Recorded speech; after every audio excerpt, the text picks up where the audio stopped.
142 šalis paskelbė karą Izraeliui, Dievo tautai, Dievui. 12 rugsėjo 2025 metais Generalinėje Jungtinių tautų asamblėje didžiąja dauguma balsų 142 prieš 10 žengė žingsnį siekiant priverstinai padalinti Izraelį ir jo sostinę į dvi dalis. Kokie įvykiai nutiks po viso šito? Jūs rasite Ezechielio 38-39. Tai bus jėga dalyjamas Izraelis, o jėga jį padalinti įmanoma tik tai kariniu keliu. Jeigu pas jūs nėra dar supratimo, apie kokį lyderį, apie kokią šalį eina kalba, kalbėkime be užuolankų. Gogas iš Magogo šiandien, šiuo metu, mes žinome, kad tai Rusija.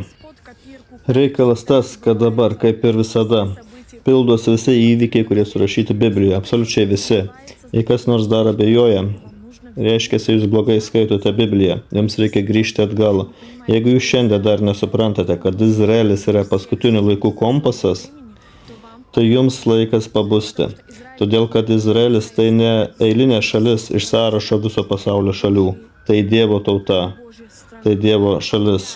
Paskelbus karą Izraeliui, bandant padalinti jo žemę, jūs skelbėte karą Dievui. Nenoras matyti šių įvykių, nenoras suprasti, kad Jėzaus sugrįžimas jau arti, kad bažnyčios paėmimas jau arti, jokie būdu jums nepadės pabėgti nuo šitų įvykių. Zacharija 14:1-4. Žiūrėk, ateina viešpatės diena, kai iš tavęs paimtas grobis bus padalintas tavo vietoje. Aš surinksiu visas tautas į mūšį su Jeruzalė. Miestas bus paimtas, namai išplėšti ir moteris išniekytos. Pusė miesto išeis į tremtį, bet likusieji žmonės nebus išvaryti iš miesto.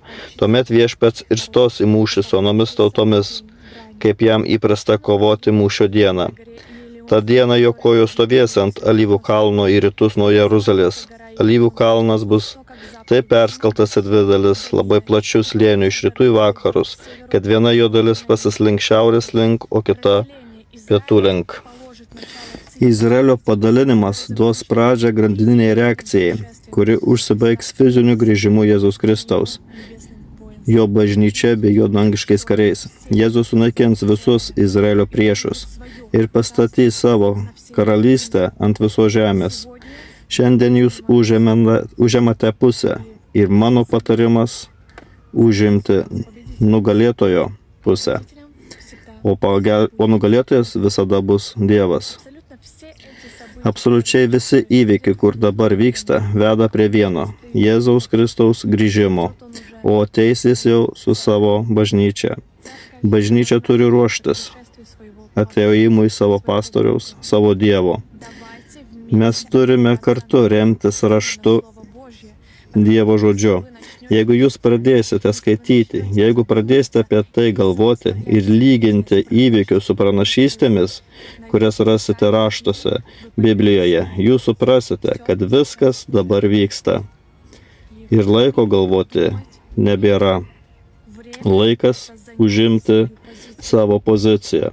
Arba jūsų Dievu, arba prieš jį. Arba jūsų Dievu, arba jūs prieš Izraelį. Detaliau visus šios klausimus mes aptarėme YouTube kanale Spasение во Христе. Свет истины.